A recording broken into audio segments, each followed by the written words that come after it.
যদি না শেষ হয় সে যে কেমন হতো সে কি বলতো।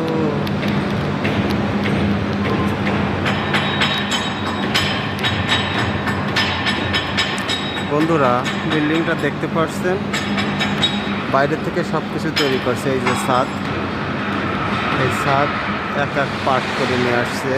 এখানে পার্ট আছে 5টা, 5 পার্ট নিয়ে আসছে। আর এই 2 পার্ট লাগাতে বাদ আছে, এখানে কেরিং লাগানো হবে। এই জন্য এই দেখুন, বিল্ডিং শুধু কলমটা করে নিচ্ছে, আর বাদ বাকি সবই কেরিং লাগানোর জন্য সেট আপ করা হচ্ছে। সব কিছুই আলাদা আলাদা নিয়েছে। বিল্ডিং করতে, এই বিল্ডিংটা করতে মাত্র 2 দিন সময় লাগবে।